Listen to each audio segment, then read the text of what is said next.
नमस्कार प्यारे विद्यार्थियों, समाज को आगे बढ़ाते हैं हम। पूर्व की कक्षा में हमने कर्मधारय समास के बारे में पढ़ा था। आज हम द्विगु समास के बारे में पढ़ते हैं। जो चौथा है वो आपका कौन सा समास है? द्विगु समास। द्विगु समास। अब देखिए, इस द्विगु समास की जो विशेषता है वो इस शब्द में ही निहित है। देखिए, द्विगु का जो शाब्दिक अर्थ होता है दो गया का समूह। याद रखे, द्विगु दो गायों का समूह। हमने पहले भी पढ़ा था कि द्विगु समास के जो सामासिक पद होते हैं उनमें अधिकतर विशेषण और उनके साथ में संज्ञा पद रहता है। विशेषण की जो 5 भेद होते हैं उनमें से एक होता है आपकी संख्यावाचक विशेषण। संख्यावाचक विशेषण, विशेषण और उनके साथ में संज्ञा पद। याद रखना, विशेषण के जो 5 भेद होते हैं उनमें से एकमात्र जो संख्यावाचक विशेषण है, अगर वो कहीं पर भी संज्ञा पद के साथ में आता है तो उस स्थिति के अंदर आपको कौन सा समास रहेगा? द्विगु समास रहेगा। और बाकी सारे जितने भी जो प्रकार है वे आते हैं तो वो आपके कौन सा समास में रहेगा? कर्मधारय समास में। तो कर्मधारय और आपके द्विगु समास में यही अंतर होता है कि जो द्विगु समास है वो आपकी संख्याओं का समूह का बोध करवाएगा, संहार का बोध करवाएगा। अब देखिए, इनकी जो शाब्दिक अर्थ द्विगु समास का होता है दो गया का समूह। द्विगु समास में भी मतलब द्विगु शब्द में भी द्विगु समास है और इनका समास विग्रह होगा दो गया का समूह। याद रखना, द्विगु शब्द है ये स्वयं है आपके कौन सा समास के अंतर्गत रहेगा? द्विगु समास में ही रहेगा और इनका समास विग्रह होगा दो गया का समूह। तो आप ध्यान रखना कि जहां पर जो पूर्व पद है वो आपके अगर संख्यावाचक है और वो किसी समूह का बोध करवाता है तो उस स्थिति के अंदर कौन सा समास रहेगा? द्विगु समास रहेगा। अब इनके द्विगु समास के संबंध में 2-4 महत्वपूर्ण तथ्य होते हैं। इन तथ्यों को आप याद कर लेना। याद रहे, कहीं पर भी अगर पूर्व पद है वो आपके संख्यावाची है और अगर ये समस्त पद है किसी का अन्यर्थ नहीं है, अन्यर्थ नहीं है, तो किसके अंतर्गत रहेगा? द्विगु समास के अंतर्गत रहेगा। और अगर कहीं पर भी आपके कोई संख्यावाची है और वो किसी का अन्यर्थ है तब उस स्थिति के अंदर ये आपके द्विगु समास ना होकर के कौन सा समास रहेगा? बहुव्रीहि समास रहेगा, जिनको हम आगे पढ़ेंगे। याद रखना कि किसी भी एक सामासिक पद के अंदर बहुत सारे समास हो सकते हैं। याद रखना कि अगर उस समस्त पद या सामासिक पद में बहुव्रीहि समास काम करता है तो बहुव्रीहि समास की प्रधानता रहेगी या प्रमुखता रहेगी। आंसर आपके है वो बहुव्रीहि समास का ही माना जाएगा। तो याद रखें, जैसे कि एक शब्द है त्रिनेत्र है, ये बिल्कुल नॉर्मल या बहुत ही सामान्य सा उदाहरण है। त्रिनेत्र है तो यहाँ आपके जो पूर्व पद है वो संख्यावाची है, लेकिन उसके बाद है ये आपके योग रूढ़ है, किसी का अन्यर्थ है, जैसे शिव जी का है। अगर कहीं पर भी कोई अन्यर्थ है या योग रूढ़ शब्द है तब तो वो आपके बहुव्रीहि में रहेगा। और सामान्यतः जो स्थिति होती है उस स्थिति के अंदर कौन सा समास रहेगा? द्विगु समास रहेगा। तो याद रखना, जहां पूर्व पद संख्यावाची हो और वो अगर किसी समूह का बोध करवाता है तब उस स्थिति के अंदर आपके द्विगु समास रहता है। और उसके साथ एक शर्त याद रख लेना, ये सारे समासों में याद रख लेना कि किसी एक सामासिक पद में अगर माना कि 2 या 3 समास काम करते हैं तो उनमें से अगर कोई बहुव्रीहि समास का नियम लगता है तो बहुव्रीहि समास की प्रधानता रहेगी, प्रमुखता रहेगी, बाकी सारे नियम है वो गौण हो जाते हैं।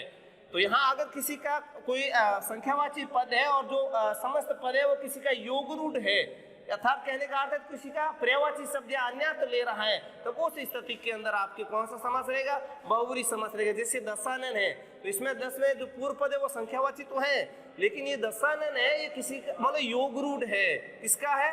आपके रावण का है, अन्यर्थ ले रहा है, तब उस स्थिति के अंदर आपको कौन सा समास रहेगा?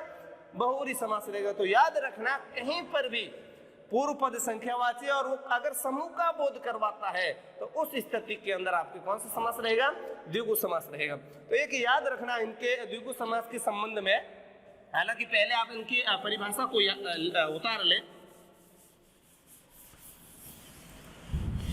द्विगु समास की परिभाषा में लिखे, वह समास जिनका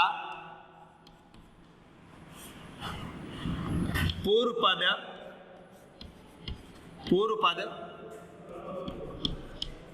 संख्यावाची हो, वो जो किसी, वह समास जिनका पूर्व पद संख्यावाची हो जो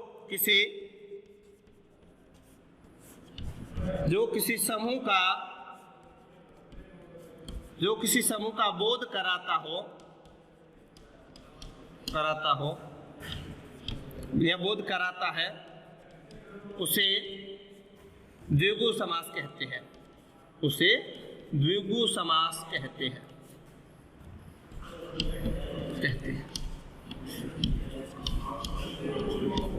अब देखिए, द्विगु समास के संबंध में विशेष तथ्य होते हैं। बहुत सारी किताबों में ये अलग एक नियम बना करके लिख देते हैं अपने मतलब लोकप्रियता बढ़ाने के लिए। जैसे कोई संख्या, जैसे एक शब्द ले देते हैं 10, 9, 8, 7, 6, 5, मतलब ऐसे कोई जो शब्द उदाहरण दे करके द्विगु समास के अंतर्गत आते हैं। तो याद रखना कि आपकी 1 से लेकर 10 और उसके बाद में 20 और 20 के बाद में 30 या 40, 50, 60, 70, 80, 90 और 100। देखिए ये जो शब्द होते हैं इनके अंतर्गत है वो आपकी कोई समास होता ही नहीं है। कभी एग्जाम के अंदर या कोई कंपटीशन के एग्जाम होते हैं उनमें भी ऐसा पूछा नहीं जाता है कि 10 में कौन सा समास होता है, 20 में कौन सा होता है, 30 में कौन सा होता है, 40 में कौन सा होता है, 50 में कौन सा, 60, 70, 80, 90 या जो ये 100 है, ये याद रखना कि इनके अंतर्गत कोई समास नहीं होता है, कोई समास नहीं होगा। अगर आपको पूछ लेते हैं इनके बीच की संख्या, एक और याद रखना, 19, 29, 39, 49, 59, 69, 79, 89, 99, इनके अंतर्गत अगर पूछा जाता है, इन संख्याओं के अंदर आपके समास रहेगा। और समास है वो आपके इन समास का जो विग्रह है वो 2 तरीके से किया जाएगा। इसमें 2 समास रहेंगे। अब 2 कौन से समास रहेंगे याद रखना, 19, 29, 39, 49, 59, 69, 79, 89 और 99 के अंदर जो समास होता है वो आपके 2 समास काम करते हैं। एक तो समास काम कौन सा करेगा, एक काम करेगा द्वंद्व समास और दूसरा कौन सा काम करेगा, कर्मधारय समास। कर्मधारय कैसे कि विशेषता बता रहा है कि 20 से 1 कम, 30 से 1 कम, समास विग्रह इस तरीके से होगा, 20 से 1 कम, 30 से 1 कम, 40 से 1 कम, 50 से 1 कम, 59 से 1 कम, इस प्रकार से इनका समास विग्रह होगा। और अगर इस प्रकार से इनका आप समास विग्रह करते हो तो इसके अंतर्गत कौन सा समास रहेगा, कर्मधारय समास रहेगा। और अगर आप इनका समास विग्रह द्वंद्व समास के अनुसार करते हो, 19 है 10 और 9, 29, 20 और 9, 30 और 9, 40 और 9, 50 और 9, 60 और 9, इस तरीके से आप इनका समास विग्रह करोगे तो इसके अंतर्गत कौन सा समास रहेगा, द्वंद्व समास रहता है। अब देखिए इनके मध्य की जितनी भी संख्याएं होती है, इनके अलावा जितनी भी संख्याएं होगी उन सारी संख्याओं के अंतर्गत कौन सा समास रहेगा, द्वंद्व समास रहेगा। और उनका समास विग्रह करते समय दोनों पदों के मध्य आपको और शब्द का प्रयोग करना है। वो आगे हम द्वंद्व समास में जब पढ़ेंगे तब उनको समझने का प्रयास करेंगे। अब आप द्विगु समास को समझ गए होंगे कि जिनका पूर्व पद संख्यावाची हो और वो किसी का योग रूढ़ नहीं हो, अन्यार्थ नहीं हो, तो उस स्थिति के अंतर्गत आपको कौन सा समास रहेगा, द्विगु समास रहेगा। और उसके बाद में ये जो आपके बताए गए हैं गिनती के आंकड़े बताए गए हैं, इनके अंतर्गत आपके द्विगु समास नहीं होता है। इनका समास है वो आपके ये जो आपके दहाई की संख्या है इनके अंतर्गत समास होता ही नहीं है। मध्य की गिनती के आंकड़े होते हैं उनके अंतर्गत जो आपके समास कौन सा होता है, द्वंद्व रहेगा। और बाकी ये जो समास जो आपकी गिनती के आंकड़े दिए गए हैं इनके अंतर्गत 2 समास होता है, एक तो रहेगा आपके द्वंद्व और दूसरा रहेगा कर्मधारय। दोनों के समास विग्रह करने के ऊपर निर्भर करता है कि कौन सा समास आप उसके अंतर्गत लिख रहे हो। अब आप द्विगु समास के कुछ मैं यहाँ उदाहरण लिख रहा हूँ, उन उदाहरणों के माध्यम से आप समझ जाओगे कि द्विगु समास की पहचान हमें कैसे करनी है। देखिए, एक शब्द है चौराहा, चौराहा, ये पंचवटी, इन्हें बहुव्रीहि के रूप में भी लेते हैं, पंचवटी, पंचपात्र, नवरत्न, नवलखा, ऐसे जितने भी उदाहरण होते हैं वे सारे के सारे किसके अंतर्गत रहेंगे? द्विगु समास के अंतर्गत रहेंगे। जैसे शताब्दी है, शताब्दी, सप्ताह, ऐसे जितने भी आपके जो सामासिक पद होते हैं वे सारे के सारे किसके अंतर्गत रहेंगे?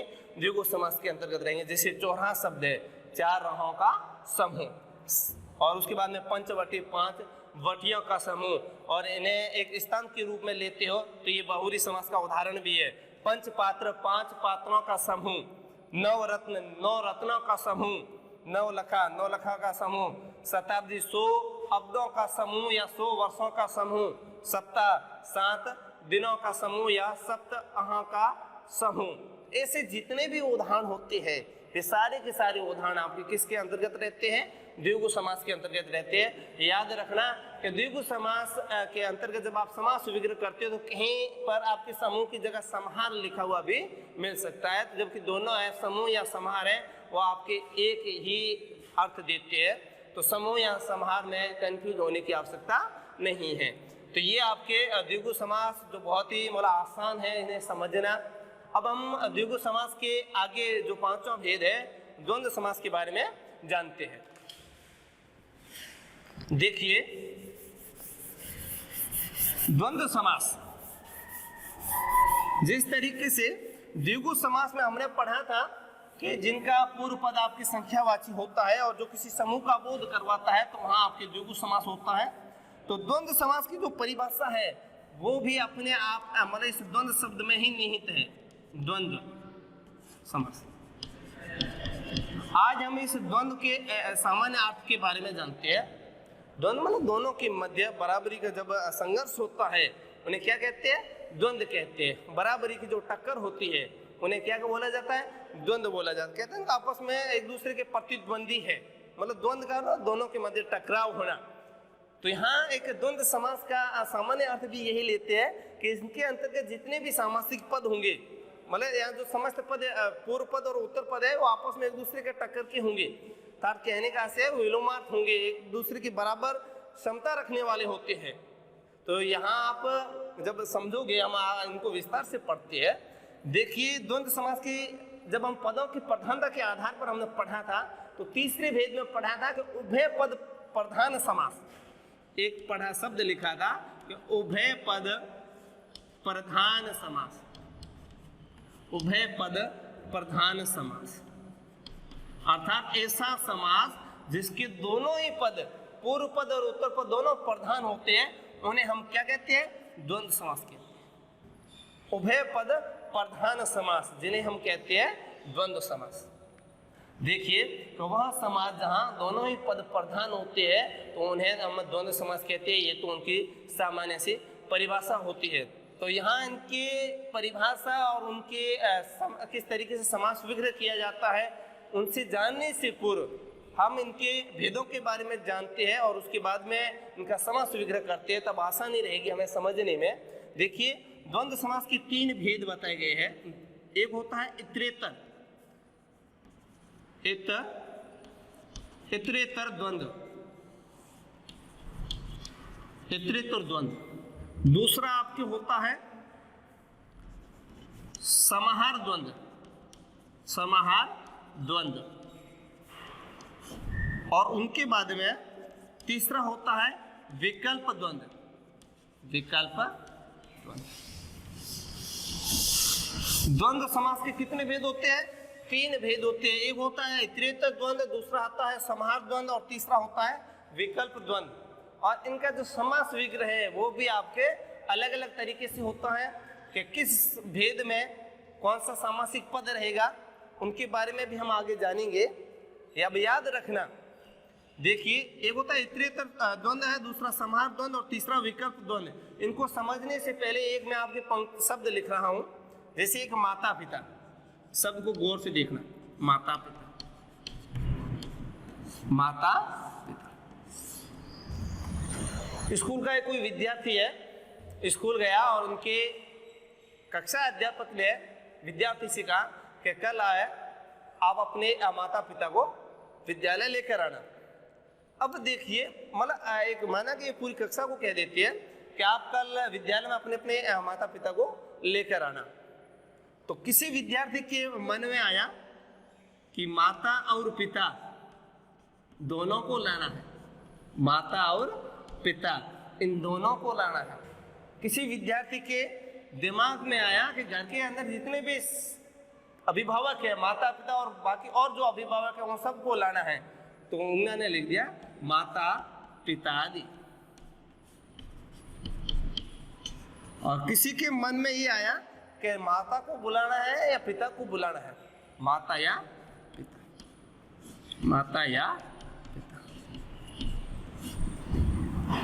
देखिए सामासिक पद एक और इनका समास विग्रह हमने कितने तरीके से कर दिया है, 3 तरह से कर दिया है, माता और पिता, माता पिता आदि, माता या पिता। अब याद रखना कि द्वंद्व समास के 3 भेद होते हैं। हालांकि माता और पिता के अंदर तो सीधा आपके है ये आपकी इतरेतर द्वंद्व समास ही रहेगा, बाकी यहाँ आपके समाहार द्वंद्व या विकल्प द्वंद्व नहीं रहेगा। ये समझाने के लिए मैं लिख रहा हूँ, आपको समझाने के लिए उदाहरण का उपयोग किया। बाकी माता और पिता के अंदर आपके इतरेतर द्वंद्व समास ही रहेगा। अब देखिए जो इतरेतर द्वंद्व समास है, इतरेतर द्वंद्व समास के अंदर विलोम शब्द या विलोम जैसे शब्दों का प्रयोग किया जाता है। याद रखना कि इस इतरेतर द्वंद्व समास के अंदर ऐसे सामासिक पद रहेंगे जो आपस में एक दूसरे के विलोमार्थ रहेंगे। जैसे आपके दिन रात है, अमीर गरीब है, तो सुख दुख है, ऐसे जो विलोमार्थ शब्द है वो आपके इतरेतर द्वंद्व समास में रहेगा। और इतरेतर द्वंद्व समास का जब आप समास विग्रह करोगे तो उनके साथ मतलब समास विग्रह के लिए किसका प्रयोग किया जाता है, और शब्द का प्रयोग किया जाएगा। और विलोम जैसे शब्दों का प्रयोग भी आपके इतरेतर द्वंद्व समास में किया जाता है। और उसके बाद में हमने पढ़ा था समाहार द्वंद्व। समाहार द्वंद्व में हमेशा बहुवचन जैसे शब्दों का प्रयोग किया जाता है। जैसे आपके फूल लता आदि ऐसे होते हैं, जैसे फूल लता, इनका जब आपको समास विग्रह करना होता है तो फूल लता आदि आप करते हो या वगैरह शब्द लिखते हो। तो जहां बहुवचन की जो शब्द होती है, बहुवचन के साथ में हमेशा कौन सा समास रहता है, समाहार द्वंद्व समास रहेगा। और उसके बाद में जो विकल्प द्वंद्व होता है, इस विकल्प द्वंद्व में हमेशा आपके विलोमार्थ ही रहेंगे। तो आपके इतरेतर द्वंद्व में विलोम और विलोम जैसे शब्दों का प्रयोग किया जाता है, समाहार द्वंद्व में आपके बहुवचन शब्दों का प्रयोग किया जाता है, और विकल्प द्वंद्व के अंदर तो आपके जो सामासिक पद होंगे वो आपस में एक दूसरे के विलोमार्थ ही होंगे। जैसे आपके शब्द लाभ हानि है, लाभ या हानि, घाटा मुनाफा ऐसे होते हैं ना, घाटा या मुनाफा। तो आपके खुशी गम, खुशी या गम, ऐसे जितने भी जो आपके एक दूसरे के विलोमार्थ होते हैं वो आपके विकल्प द्वंद्व के अंतर्गत आते हैं। तो ये आपको जो 3 भेद बताए गए ये 10th बोर्ड पाठ्यक्रम के अंतर्गत निर्धारित है, हालांकि है नहीं, लेकिन आपकी जानकारी के लिए मैं लिख रहा हूँ। अब आप वापस इस द्वंद्व समास के बारे में जानने का प्रयास करें। परिभाषा में यहाँ बोर्ड पर लिख रहा हूँ और उसके बाद हम उदाहरणों के माध्यम से इन्हें समझते हैं। वह समास जिसके दोनों पद प्रधान होते हैं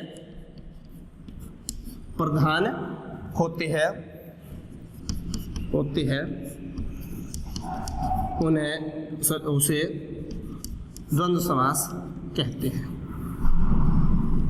द्वंद्व समास कहते हैं।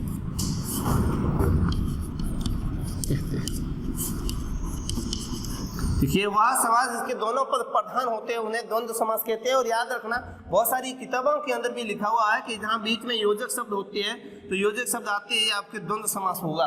ये बड़ी पहचान है। लेकिन ये आपको मैंने पहले ही जब समास पढ़ाया था अविभाज्य समास में भी इस शब्द का प्रयोग मतलब इसे चिन्ह का प्रयोग किया जाता है, कर्मधारय समास में भी इन चिन्ह का प्रयोग किया जाता है। तो इनके ऊपर आप नहीं जाए। जैसे एक शब्द सीधा लिख दिया यहाँ सीताराम, अब यहाँ आपको समास विग्रह करने को कहे, यहाँ कोई योजक चिन्ह नहीं है, लेकिन उसके बाद में भी यहाँ कौन सा समास रहेगा? द्वंद्व समास रहेगा, क्योंकि यहाँ सीता और राम ये आपके दोनों ही पद प्रधान हैं। तो यहाँ आप कौन सा समास रहेगा? द्वंद्व समास रहेगा। जबकि बहुत सारी किताबों के अंदर द्वंद्व समास की पहचान भी ये बताया गया है कि यहाँ दो पदों के मध्य योजक चिन्ह रहता है। तो जरूरी नहीं है कि योजक चिन्ह रहे, दोनों पद प्रधान होते हैं। या इसमें जितने भी पद होंगे समस्त सामासिक पद के अंदर वे सारे हैं वो प्रधान होते हैं। देखिए यहाँ आपके एक तो पहचान इनके द्वंद्व समास की किस तरीके से करनी है। तो सबसे पहले आपकी पहचान है दोनों पद विलोम होना, दोनों पद या दोनों पदों का विलोम होना,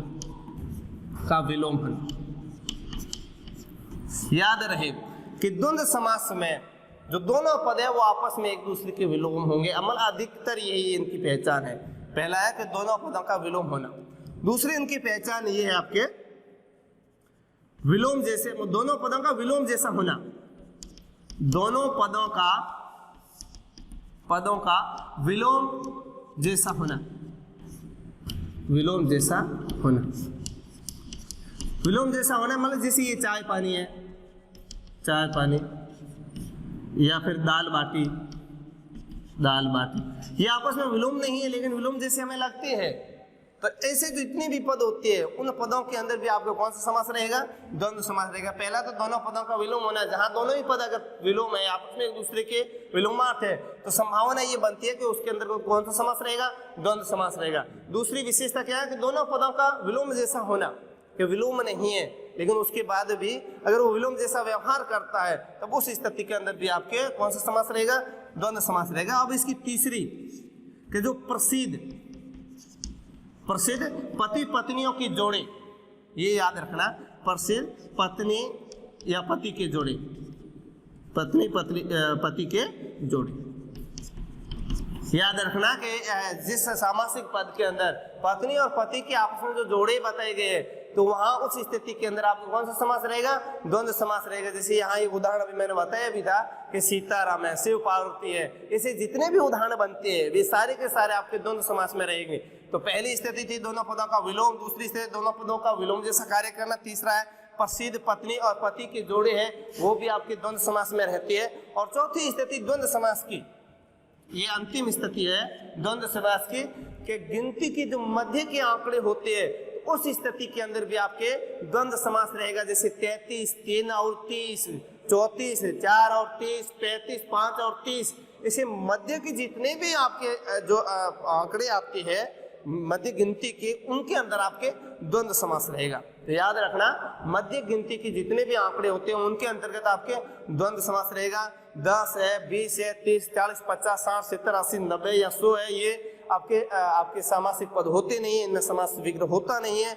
और उसके बाद मैंने ये भी बताया था 19 है, 29 है, 39 है, इनके अंतर्गत है। और समास विग्रह दो तरीके से होता है। अगर आप जैसे 19 का 20 से 1 का इस तरीके से समास विग्रह करते हो तो विशेषता को प्रकट करता है, तो वहाँ कर्मधारय समास रहेगा।